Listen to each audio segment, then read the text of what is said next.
Hello, എല്ലാവർക്കും നമസ്കാരം. ഇത് നമ്മുടെ നാട്ടിൻപുറത്തൊക്കെ കാണുന്ന കറി നാരങ്ങ. ഇപ്പം നമ്മൾ ഈ നാരങ്ങ അച്ചാറിടാൻ പോവുകയാണ്. ഇത് നന്നായിട്ട് അതിൻ്റെ തൊണ്ടൊക്കെ ഒന്ന് ചെത്തിയെടുക്കണം. തൊണ്ട് ചെത്താതെയും ഇത് അച്ചാറിടുന്ന കണ്ടിട്ടുണ്ട്, ശർക്കരയൊക്കെ ചേർത്തിട്ട്. അപ്പോൾ ചില നാരങ്ങയ്ക്ക് നല്ല തൊണ്ടുകെട്ടി കാണും, ചിലതിന് തൊണ്ടുകെട്ടി കുറവായിരിക്കും. ചില നാരങ്ങയ്ക്ക് കയ്പ്പ് കാണും, ചിലതിന് കയ്പ്പ് കുറവായിരിക്കും. ഈ നാരങ്ങ ഇങ്ങനെയാണ്. ഇത് നമ്മുടെ വീട്ടിലൊക്കെ നേരത്തെ ഉള്ളപ്പം പറിച്ച് വിൽക്കുമായിരുന്നു. ആൾക്കാർ വന്ന് എടുത്തുകൊണ്ട് പോയിക്കൊണ്ടിരുന്ന നാരങ്ങയാണ്.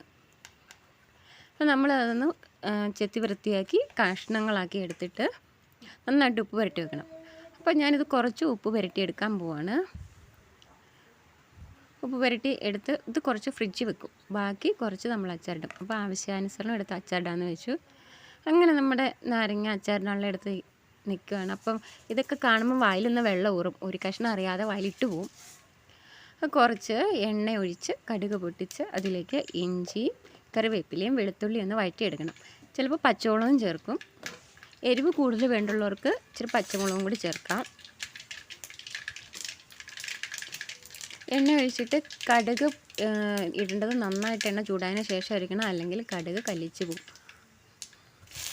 അപ്പം നമ്മുടെ ഇഞ്ചിയും വെളുത്തുള്ളിയും കറിവേപ്പിലയും കൂടി ഇട്ട് നന്നായിട്ടൊന്ന് മൂക്ക വഴറ്റിയെടുക്കണം.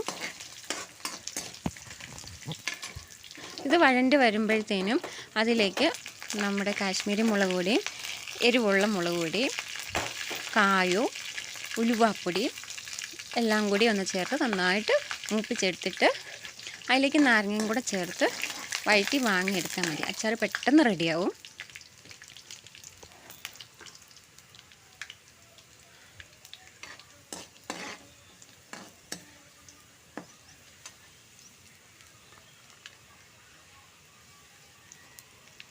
ഇതാന്നേരം നമ്മുടെ മുളക് പൊടിയും കായവും ഉലുവാപ്പൊടിയും എല്ലാം കൂടി ഇട്ട് നന്നായിട്ടൊന്ന് വഴറ്റി അത് മൂത്ത് വന്നപ്പോഴത്തേക്കും അതിലേക്ക് നമ്മുടെ നാരങ്ങയും കൂടി ഇട്ടിട്ട് ഒന്ന് വഴറ്റി വാങ്ങണം. വെള്ളം ചേർക്കാറില്ല, അത് അച്ചാറിൽ തന്നെ വെള്ളം ഇറങ്ങിക്കോളും. അങ്ങനെ ആകുമ്പോൾ അല്ല ഒരുപാട് ലൂസായിപ്പോവും വെള്ളം ഒഴിച്ച് കഴിയുമ്പോൾ.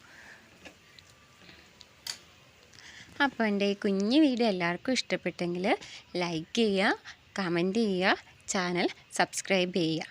Thank you.